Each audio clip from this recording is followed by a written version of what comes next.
第一点。有没有闻到空气不一样？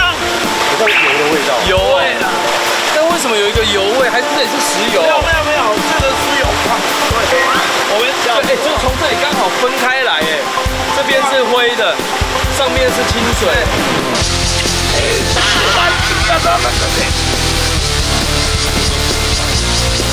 我脑先冷掉了哦，这一定的呀！阿拉西斜附近听说上是有20，这边有，然后这边下面还有温泉。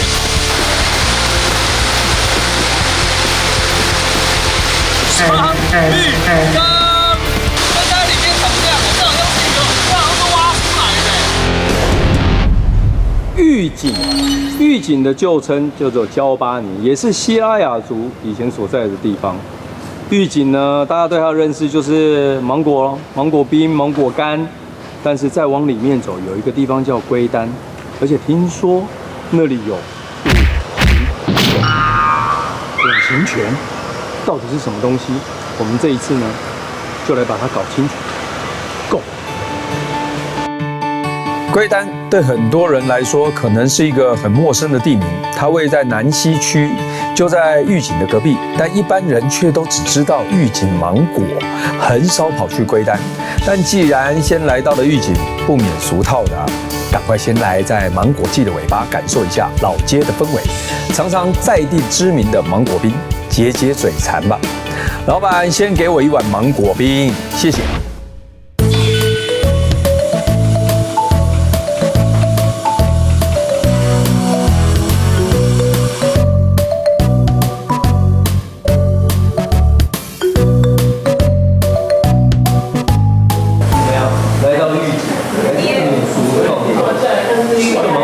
虽然我们这一次的目标呢，我们的目标物不是芒果，但是我们来还是要吃芒果。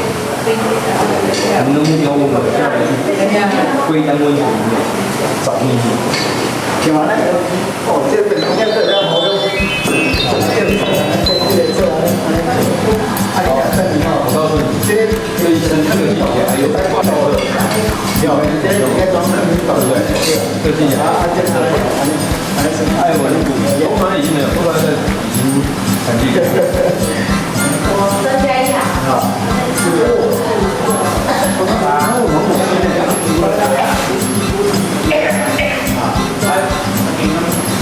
阿妈你回来。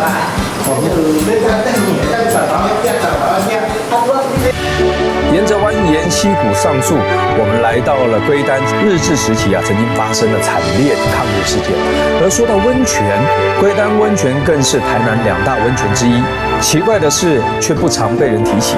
今天呢，就让温泉向导水哥带我们去传说中的5行温泉。在台湾南方有一个龟丹，乌龟的龟。丹就是丹红丹顶鹤的丹，丹红的丹，龟丹温泉乡，龟丹温泉，听说这里有5行泉。什么叫5行泉？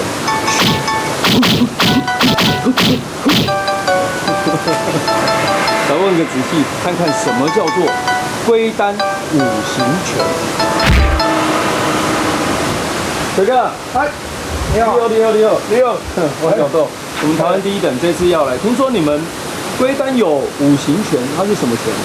哦，它滚头啦，我想5行泉啦，端水的泉，潜水的啊。龟丹温泉5行温泉，5行泉水，5行泉的意思。有啦，不是呀，哦，我说奇怪，这边有什么武术？龟丹温泉就温泉，还有5行泉，怎么那么特别？因为我们龟丹这个地环境，它本身有一个断层带，所以造成呢，它有5种不同的水。在我们龟丹的这个社区范围里面，哦，是有5种不同的水源跟水质。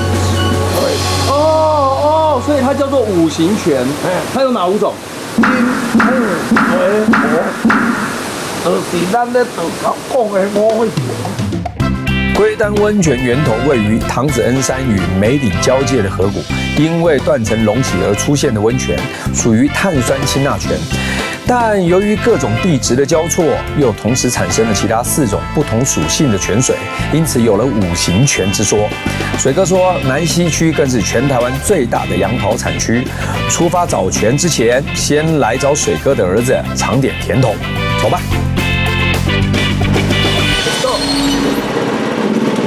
小心哦，很像开车的感觉。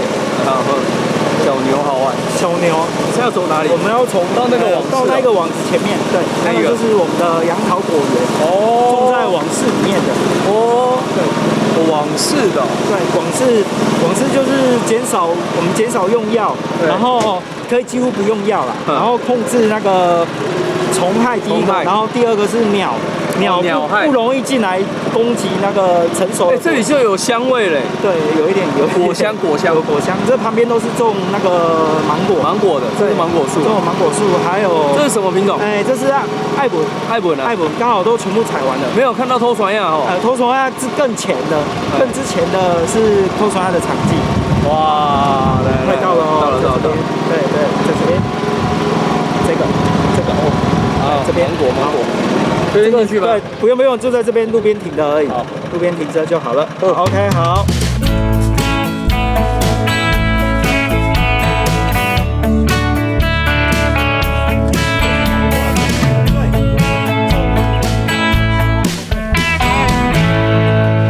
看一下，哇，这一颗，为什么？眼睛有没有？我们在袋子外观就可以看得到，它是有点透黄色的感觉。对，它两个不一样嘞。你看这个，这里面刚刚青顺顺啊，那乌青啊，那有无？对。这乌青啊，这无嘞，这红。这无，嘿对。咱这条得让先把它好落来。好落来哈。好落来，把它给对。OK。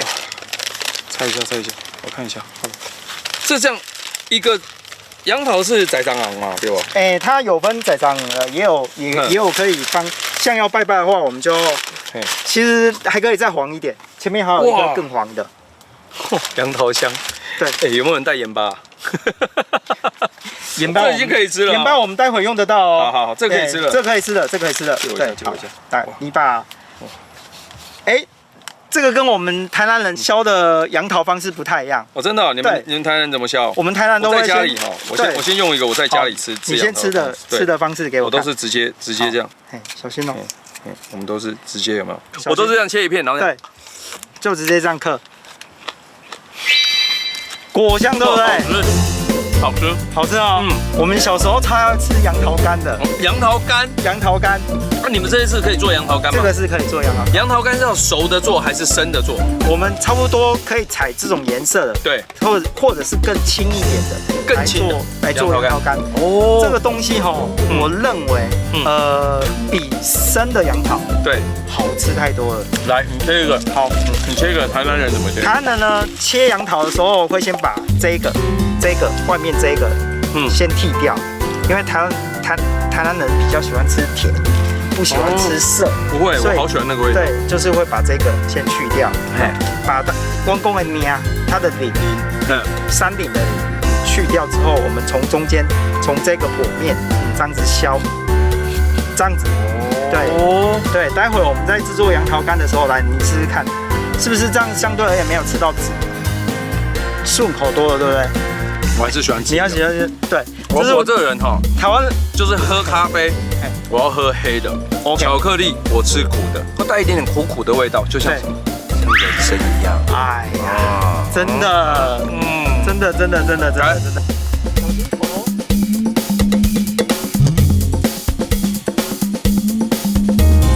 这颗可以，你看，这颗也是霸饼蟹了啦，因为从这颗就蛮杨桃的哦。对，还要再黄。而且它刚刚有晒到太阳，它是温热的。我们会不会在这里就把它都吃完了？不会啦，不会。我们还要准备。真的。对，我们还要准备。我们等一下要来去制作好吃的杨桃干。对，真的啦，来去。杨桃干几乎全台湾很少人会制作，也很少人在做。真的吗？然后我们把一些技巧分享给大家，就是一页制。在台湾每年6月到年底都吃得到杨桃，但现在因为吃的人少，连种的人也变少了。但水哥觉得这是属于家乡的味道，必须传承。身为第2代的小赖，除了鲜果现吃，更有了进化升级版。杨桃干，对，怎么做？来，第一个动作就是要把，就是跟刚刚我们说的，就是这个鳞先去掉，然后先灌刀过去之后，尽量把籽先放旁边，尽量把籽给取掉，然后再取瓣，这样试试看。记得这个点，这个籽的边缘削，对，这样才会取到那个杨桃的肉比较多。果干我们平常会拿来做什么？像你在烘那个吐司的，把杨桃干切成细条之后，加在那个吐司里面，听起来就蛮好吃的。对，比葡萄干吐司还好吃。我很久没有吃到有。对，因为杨桃比较没有在吐司里面流行那么广泛的。为什么？有一说啦，就是说可能吃杨桃可能会C 型的呀，洗肾。那没办法，因为杨桃里面含那个对那个钾离子，对，过多，所以他们不肾，所以就以讹传讹说吃了杨桃就好像一定要洗肾，所以是噔，没有，不是这样子的。水滚，然后水滚呢，先加大概1汤匙左右的，1汤匙就够了吗？8左右。加了它之后，把杨桃下进去，对，就像要煮水饺一样。因为呢，加了盐巴之后还会软化它，所以加盐巴就可以比较快软。对。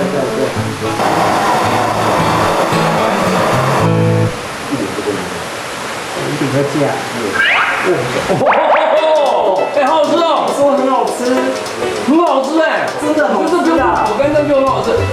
你干嘛这？他手这上面换我了，你要看我换你的，然后你换，这很好吃的，真的，口感完全不一样，对不对？这很好吃。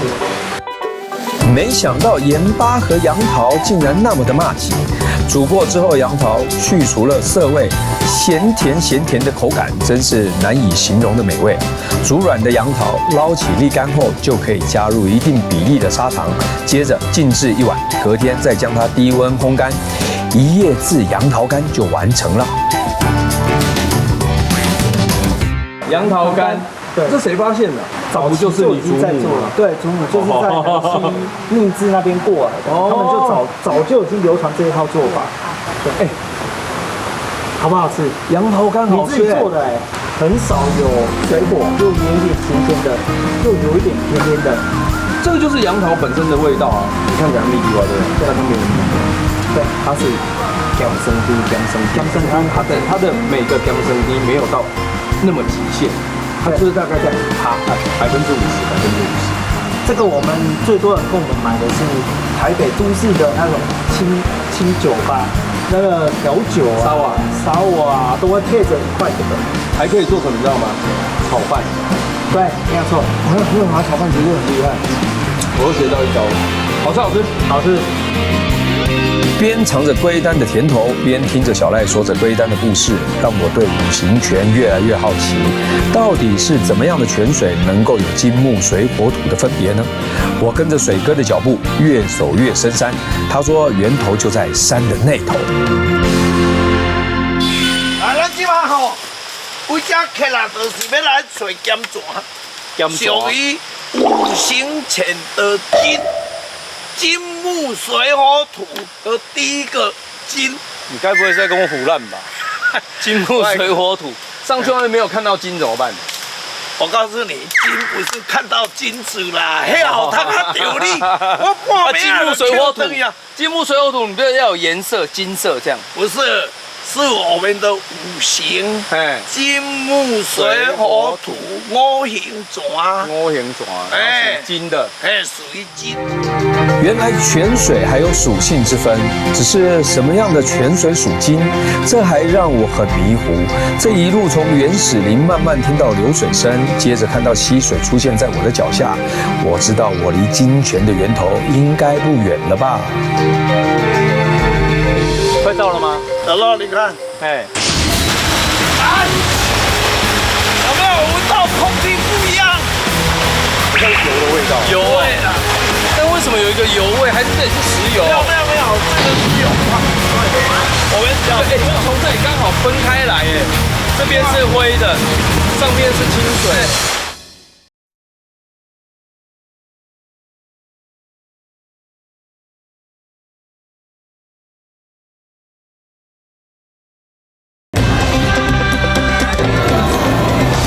台湾第一点，前面是不是一个大粪地？啊，先前就在那个大粪地那个旁边，一中央闭一顺，像安尼闭一顺，啊，围啊出来。这从石头里冒出来的，哎，这跟花莲有啊，花莲其实蛮多泉是这样，那个文山也是这种，对，文山是缝里面直接水就灌出来。对，水哥，哎，这个没有地方泡啦，因为它的是凉的呢，它不是温的啊，带了很高的矿物质，很高的矿物质。哎，但不是热不是钱，，对一般人来说，溪里的水、山里的水，它的矿物质一定比家里多。你说的高有多高？现在是已经对，还淡一点哦，对但是达到导电度4000多，导电度，哎，我们的温泉标准有矿物质含量，有导电度，有氢离子，都是矿物质的。对，那个就是一些名词了。对，它就用导电度来测，就最简单。那这个温泉的标准导电度是多少会达到全的标？就全不要说温泉，就全水。全水，对， 500以上。但它还是所谓的温泉，也就是你泡在就是含矿物质的水里。对，那一般我们的溪水的导电度大概有多少？一般都在100左右，不会超过500。哎，一般不会。一般不会。如果超过溪水，就到处都是温泉，到处都可以有泉水的。对呀，对呀，对呀。啊，我们要怎么测？你有测的东西？我有带导电度的那个测量的来。这个等一下，哎，这是什么？这是我们一般的矿泉水。对，我看一下，好来，直接插着就好了。往这丢。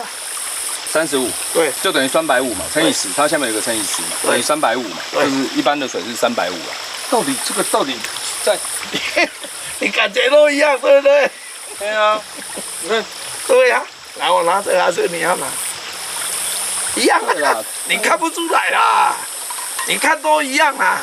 哦，要5000多哎，哎，再跑了，上面写的是527，527的话等于双蛋乘以10就5000多哎。对呀，哦，这里的导电度这么高哦。对呀，啊，我懂了。你说的金木水火土属金的五行泉来说的话，它就是属于它的含矿量对，比较多，所以它是属于算有铁质啊，有一些各种矿物质。对，就以我们一般来知道说含铁的哦金，对不对？属于金属的，金属的时候，所以它叫是金泉。对，龟丹这边有金泉木呢？那木是什么？木哦，木是我们植物虎烂掉木头虎烂掉，不是有一股味道吗？对，那个叫硫化氢泉。哦，我们台湾最有名的在哪里呢？在金山。金山的。原来五行泉是这样来的啊。水哥说，这道金泉也叫咸泉，顾名思义就是尝起来呢会咸咸的。他用瓶子带了一些回家，说晚一点啊要用咸泉煮好料给我吃。接下来跟着水哥再往另外一头的深山走去，那里泉水的颜色很明显，跟刚刚的金泉不一样，应该是下过雨的关系吧。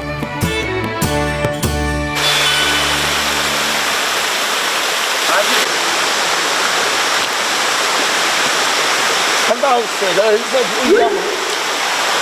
这个下过大雨，水都嘛这样。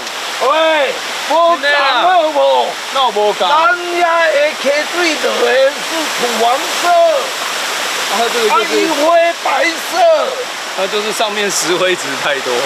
还是不是？他们是什么？因为上头有一个漓江温泉，这个的上面，对，啊，它冒水冒这么大，冒这样。没有这么大啦，是它出来含磷量很高，所以跟河水混在一起，河水就变灰白色。所以这上去的源头那个叫什么？叫土泉。对，属土，金木水火土。那它是有温度的吗？一点点。好，一点点。有，要看没有？好啊，走啊，我要去看一下。从这个身上，要不然我才不信，我相信你也不信，对不对？带你去看。小心小心，有点深哦。好。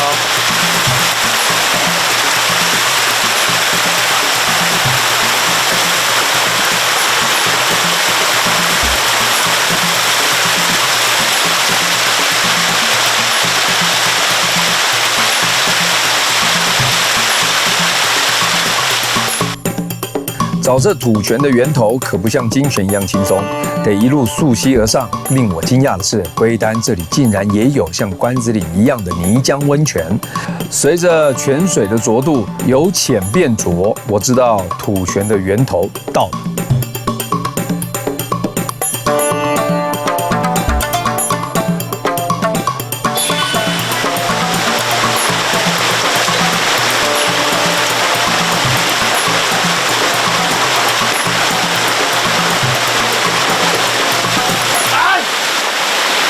有没有闻到空气不一样？对不对？什么味道？油油的，靠油味啊！对不？番仔油啦！哦，对啊，你看了，看到你就看到阴阳河，阴环境诶，了泡落下底拢变落的。哦。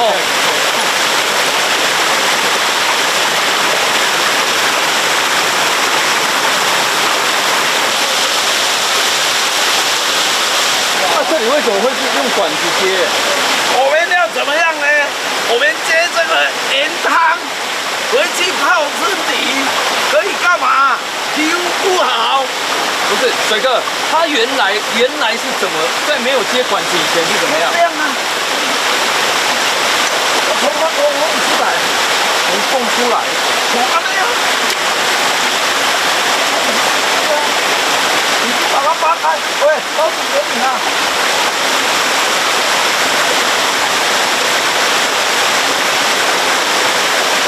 闻着。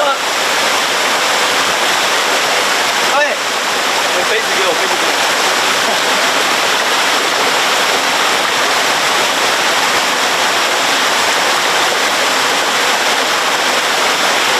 回去喽。来前程哦，没有做脚。给我过去，过去。好，修腿，修腿。来这个，前程哦。等一下，我透水。啊，你赶紧切。等一下这个。要喝吗？不要啦，我跟你讲，你自己闻，它是温泉的味道啊，它是有硫磺的味道哎，对，那是硫磺味，你闻看，应该不是硫磺，那们是什么？油味，油味，我觉得是硫磺，不是硫磺，好像油的味道。油啊对啦。那你有打火机吗？没有啦，不会啦。哎，搞不好一点烧起来了，对啦，别啦，快点，不可能啊！你也打火机坏啦？不会，但为什么有一个油味？还是这里是石油？没有，这个石油矿，对，整个这一条都有石油矿。对啊，要不然人家以为上面是做工程呢，不知道还觉得上面怎么？这里几年了？这个我小时候就有， 60几年了。对不起哦，我是60几岁，但是我的阿公、我的阿祖，他在上面就有了。地方，哇，他说这个从那时候施工到现在都没有停过呢，哈，都没有停过。看一下，停，来去拍，哇塞，挂板13000多哎，13000多哎。我觉得这个，我刚听水哥讲说什么皮肤病的感觉，这很像什么呢？你知道小的时候啊，我曾经听过老一辈的人说，你如果狗有皮肤病，你知道是拿什么吗？拿牛油涂在身上啊，涂在那个狗的身上，它皮肤病就会好。我小的时候是这样子啊，大概就是那个原理吧，就是感觉就是把它封住啊，对不对？然后就杀菌的概念，我也不懂。啊，如果说是这样的话，这个油味好臭，超臭的。我们小对，就是从这里刚好分开来，哎，这边是灰的，上面是清水。还讲过，你离开一下拍阴凉粉，就这里阴凉粉，你看阴凉粉是这样的，就这样。我这个，但没有啊，它这个你这个烤落加清呢，我底下都是我们。你们这个金木水火土，只有金泉比较简单呐，土泉有够难的。贝刚有没有给我 Minky 啊？啊，你们就这样，这居民会上来接水哦。对啊，我以前只不好，我就要背一个桶子，来这里背回家，背回家洗澡。很宝贵哦，很宝贵。包括这个泥啊，这个泥怎么样呢？如果你这里你好吧，有没有？阿妈，他就用这个扶着，然后给你包起来。就是那时候啦，那是早年比较医学不发达，现在医学发达，可以看医生看病啊。有啊，现在是拿健保卡找医生啊。以前是家里面这个是宝贝啊。哦，对了，因为以前在山区里面，其实你交通也不方便，然后医学也不发达。哦，找到了，土泉。我们看。虽然水哥说是民俗疗法，但以科学来说，泥浆温泉中的矿物质也真的是高得惊人啊。只是这口土泉还属于未开发之地，来一趟得要花上9牛2虎之力。如果你也想见识泥泉的威力，就来问问水哥吧。但话说回来，5行泉已经找到2口，水哥说先去歇歇脚，请小赖泡杯咖啡给我喝。好，这是我们早上取回来的咸泉，已经煮了，我已经煮备了。它现在是凉的。现在是凉的。哦，好，先来品尝一下。一样的，不用太多，不用太多。好，等一下我们要。它里面还是有一些动物，一些气泡跟动物不太一样，有点，反正就不是一般的水，它就是对一点点咸咸的，一点点，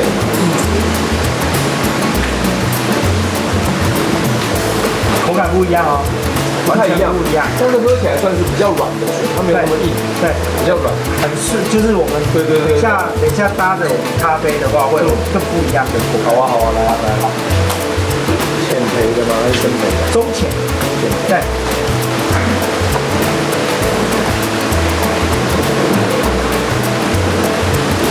这是第一次用温泉水来煮咖啡。很多灯来了，看到我的蛮多灯。好，现在脸灰一点点。好，感觉好像那个纯麦。来，早上辛苦取回来的水，试试看。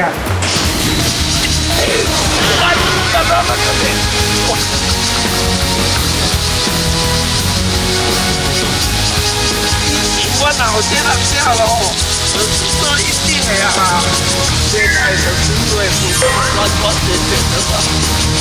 你马公你不在啊？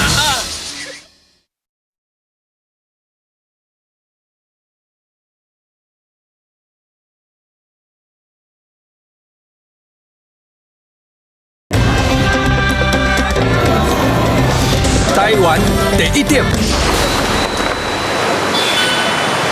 闻起来也不太一样，口感也不一样，对不对？就是除了咖啡跟水原来浅中焙会出现，它还有另外一层呢。还有另外一层味道。喝了你就知道。是不是不一样？如果有喝咖啡的，它很像海盐咖啡。对，没有错。它多了那个咸的味道。那个咸的味道。多了一个咸的。真的。没有泡咖啡的时候没那么咸。对。但是一旦到了咖啡，一旦到了咖啡咸味就出来了。它的咸味就会被放大了，而且是非常柔顺，非常 smooth， 非常特殊的咖啡。真的，来，非常。谁要先试？我呢，一向是秉持着实验家精神，决定用一般的水也冲一杯咖啡，看看到底是一般水冲的咖啡好喝，还是咸泉冲的咖啡好喝呢？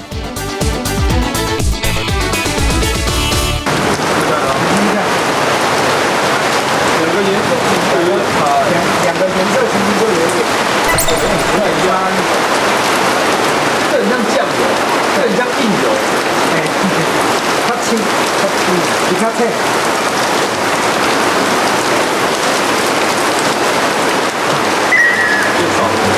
少了那个特殊的，少了特殊的一个风味。如果说是2杯啊，我用咸泉不会它的口感非常非常。我觉得这个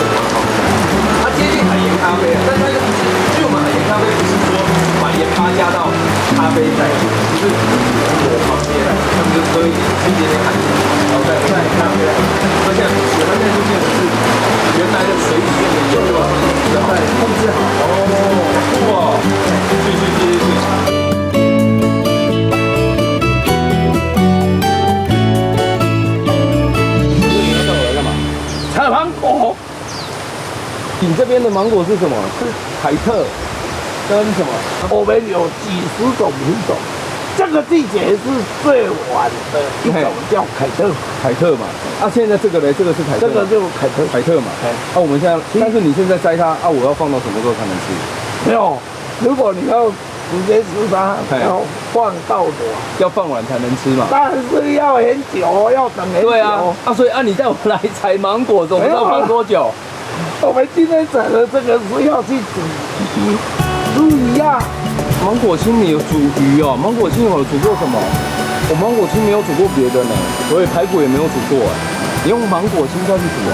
对，煮鱼，那再加点辣椒，不就很泰国的味道，对不对？但是早期我们在乡下，对，我们不方便嘛，对，所以都就地取材，来山里面工作，对，河里面抓鱼，嘿，然后呢，我们家的芒果呢就采来切片，然后就煮的一道芒果鱼，芒果酸甜就好吃，有甜吗？有一点的，有一点。对，我说你就煮下去以后，它那个鱼会酸甜甜的。对，两个甜嘛，我懂。一个鱼的鲜味嘛，然后一个就芒果的甜味。那如果说你想要甜一点，就该熟一点。对，啊，这个很轻的，你要用这个吗？这个最酸吗？这个最酸款最好。你看这个最酸哦，它扁包扁的起来就好了啊，不要这么酸的，这个超酸呢，老公，哎，你猜这一个看看，这个，你看这个就好多了啦，哎，这两个就圆圆的了。你有没有刀子？算你们赚到，要不然会尝尝看这么深的芒果是什么味道。哦，这个一定超酸的。来，你们台北人或是都市人，没，他们，你不是，我哪人？我不是都市人。他酸啊，哦，我慢点，哦，我他没路，他在安怎？啊，那个加入了嘛？来，你现在敢咬是因为它都没有喷药，对不对？这个泡在以后，农药不会接触嘛，所以你去洗白洗了嘛。哎嘛，你这是台北人，你可看啊，你看，我拿来假嘛。好，对不对？我吃什么，你们就要吃什么。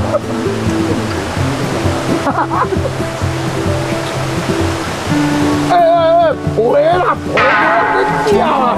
哦，你到底有亏冇亏？我赔一个啦，你去看赔价。哎，不会，很清爽的，它不会是那种很酸，不是，它香啦，它有芒果香，但少了芒果甜。我觉得这个做菜会好吃，这做菜会好香哎，这做菜可以，这做菜你看。那我们怎样？来2颗啦，就这2颗了啦，好不好？从这里，我觉得水果哈天生就有一个大自然给你的东西，它要给你吃的，它就是已经都设计好。因为它这个芒果长在这里，它这里有一个节叫什么？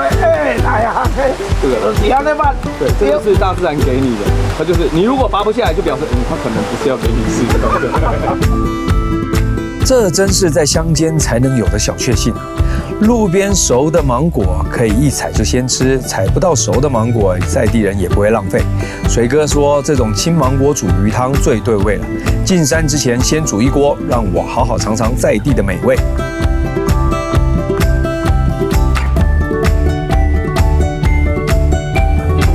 果鱼汤，对，你用沙巴鱼耶，台南有名耶。啊，这要怎么做啊？那这啥呀？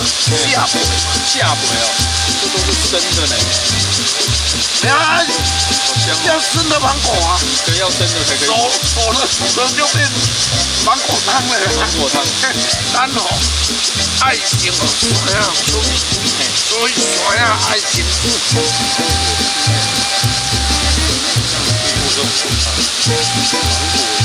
一般来说，我们会用几颗芒果？要有酸味的话，至少要1颗，至少1颗。这中间不用，不要了，中间因为那个有，那个不像是芒果。好，我还是看到那个。它其实泥桌上是有这边有水，然后这边下面还有温泉水。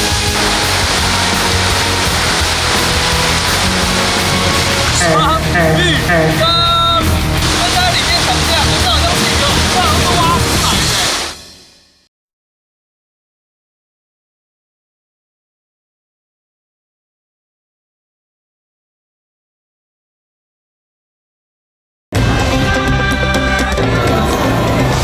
台湾第一点，芒果是靠近籽的部分会酸。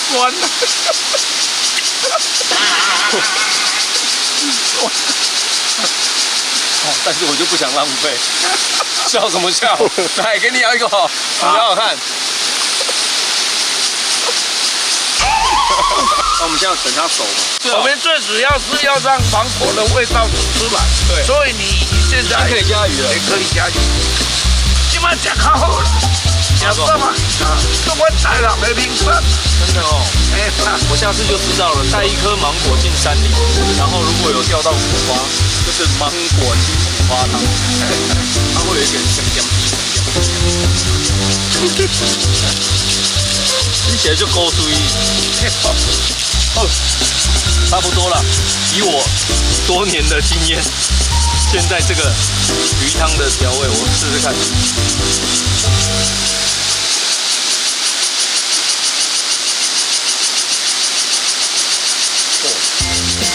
酸香的，但是我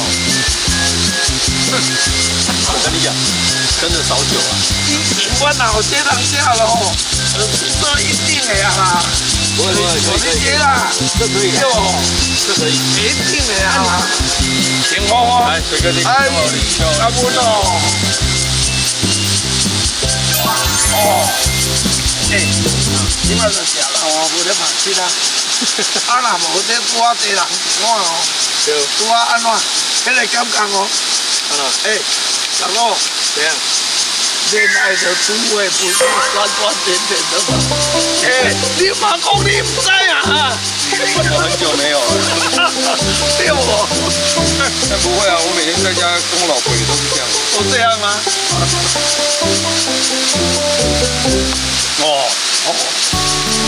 这样才对啊！原来芒果可以这样煮哎，它会有一个，它的酸不是像我们加醋的那种酸，跟醋完全不一样。它的酸，它不是乌醋，也不是白醋，它有一种果酸，然后搭配鱼的鲜度，它还不会抢掉鱼的鲜度，这个蛮妙的，很搭配，对不对？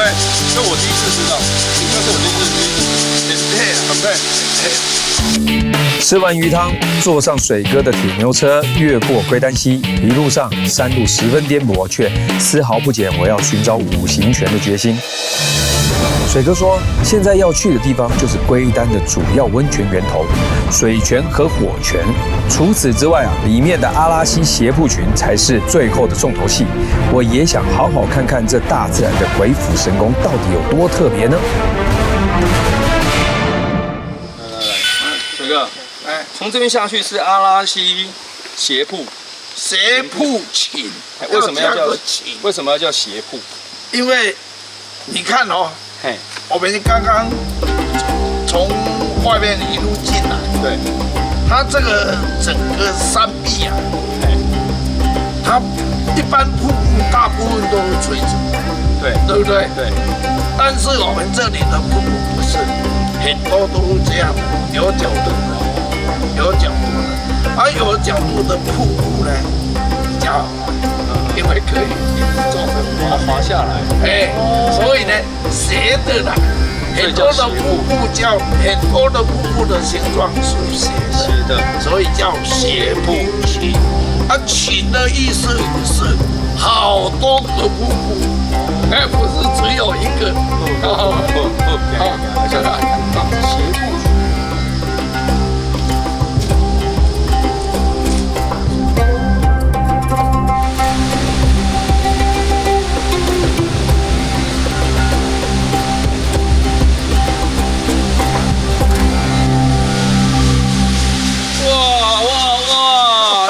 这个是，有一堆香。它从上面，这是算第一个吗？对，阿拉西斜步行，第一个瀑布斜坡，它是从这里开始一路往下开始算20几个吗？没有，这里是中间哦，中段而已。往下也有，往上也有，每一条的支流里面都有很多个斜坡这样。对，阿拉西斜坡听说上是有20几个，那现在也没有人去统计。但是你如果说真的要去找上面还有几个的话，那可能要再绕别的地方。但是这边从龟丹乡进来的话，这边有湖，然后这边下面还有什么温泉口。对，给，我们来下去小瀑布。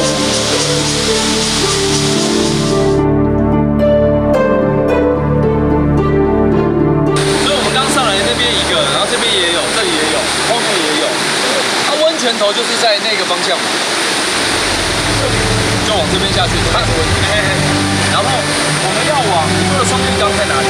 这是方向，还要再上去。你看那个水呢，一流下一缸，一流在旁边还有，你看我们挖水就在旁边挖，然后就跳到一缸里面去看一下双鱼缸长什么样。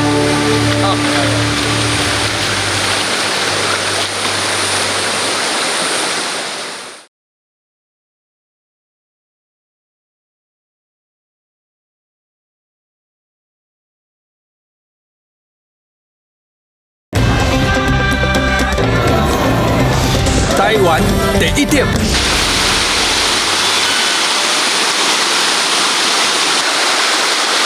双玉缸到了，双玉缸是哪一个？这个，差不多对。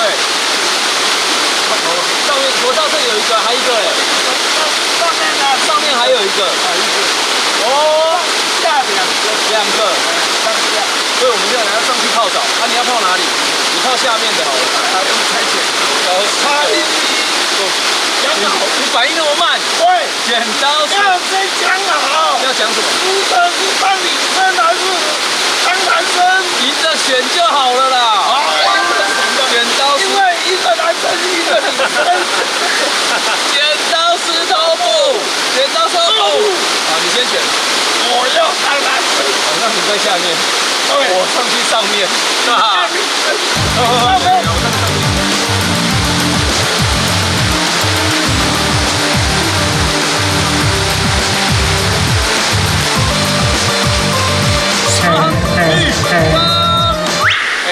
你拍我干嘛？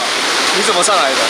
啊，你怎么上来的？看铺啊！你少在那边，你明明是走旁边。我们是为了效果，看到没有？为了效果做给你看。从这边上，其实很简单，好不好？我再做一次给你看。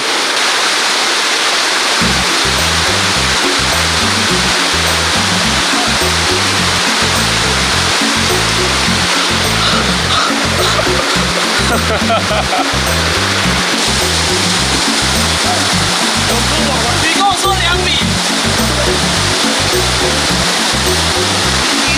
哪有2米？它在里面长这样，这好像是一个，这好像是挖出来的，它这个是圆的，感觉好像都是人工的一样。好像是人工挖的，然后挖的，不是。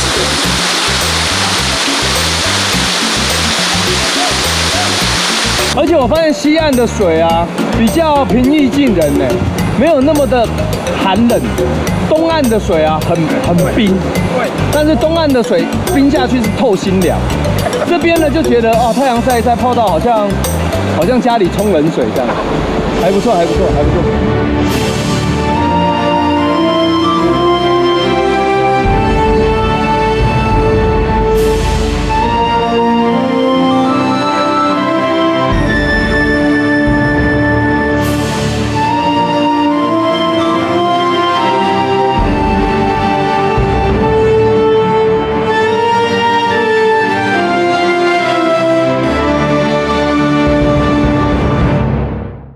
喜欢吗？